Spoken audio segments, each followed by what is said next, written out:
Thailand, Cambodia మధ్య రెండో రోజు ఉద్రిక్తతలు కొనసాగాయి. సరిహద్దు ప్రాంతాల వెంబడి ఇరు దేశాల బలగాలు వరుసగా రెండో రోజు కాల్పులకు దిగాయి.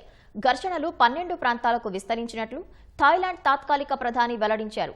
ఉద్రిక్త పరిస్థితుల నేపథ్యంలో ఇరు దేశాల్లోని వేలాది మంది పౌరులు తమ ప్రాంతాలను బదిలి వెళ్తున్నారు. ప్రాణాలు అరచేతిలో పట్టుకుని తాత్కాలిక నివాసాలు ఏర్పాటు చేసుకుని తలదాచుకుంటున్నారు. థాయిలాండ్, కంబోడియా దేశాల మధ్య చెలరేగిన ఘర్షణలు రెండో రోజు కొనసాగాయి. సరిహద్దు ప్రాంతాల వెంబడి ఇవాళ కూడా ఇరు దేశాల బలగాలు ఫిరంగులు, రాకెట్లతో దాడులు చేసుకున్నాయి. ఘర్షణలు కారణంగా ఇప్పటి వరకు 16 మంది ప్రాణాలు కోల్పోగా వేలాది మంది నిరాశ్రయులయ్యారు. ఈ ఘర్షణలు 12 ప్రాంతాలకు విస్తరించినట్లు థాయిలాండ్ తాత్కాలిక ప్రధాని పుంతం వెచాయాచాయ్ ప్రకటించారు. భారీ ఆయుధాలతో దాడులు చేసుకున్నట్లు తెలిపారు. తమ ప్రాంతాలపై రష్యాకు చెందిన BM-21 రాకెట్లతో కంబోడియా దళాలు దాడులు చేసినట్లు థాయిలాండ్ సైన్యం వెల్లడించింది. అందుకు దీటుగా తమ బలగాలు ప్రతిస్పందిస్తున్నట్లు పేర్కొంది. సురిన్ ప్రావిన్సులో ప్రధాన ఆసుపత్రిపై కాల్పులు జరిగాయని, దీనిని యుద్ధ నేరంగా పరిగణించాలని వ్యాఖ్యానించింది.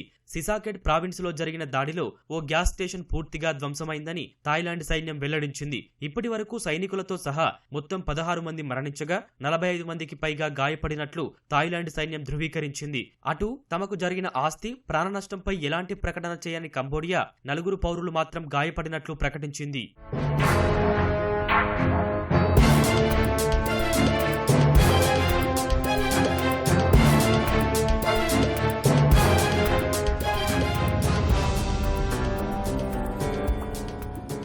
ఈ దాడులతో ఇరు దేశాల సరిహద్దు ప్రాంతాల్లోని వేలాది మంది ప్రజలు నిరాశ్రయులయ్యారు. ప్రాణాలు అరచేతిలో పట్టుకుని పౌరులు సరిహద్దు ప్రాంతాలను ఖాళీ చేసి వలస వెళ్తున్నారు. కొంతమంది తాత్కాలిక నివాసాలు ఏర్పాటు చేసుకుని ఎప్పుడేం జరుగుతుందో తెలియక బిక్కుబిక్కుమంటూ జీవనం సాగిస్తున్నారు. సురిన్ ప్రావిన్సులోని ఓ యూనివర్సిటీలో దాదాపు 600 మంది థాయ్ ప్రజలు ఆశ్రయం పొందుతున్నారు. సరిహద్దు గ్రామాల్లో దాదాపు 58,000 మంది థాయ్ పౌరులు నివాసిత ప్రాంతాలను వదిలి వెళ్లారని ఆ దేశ ఆరోగ్య శాఖ వెల్లడించింది.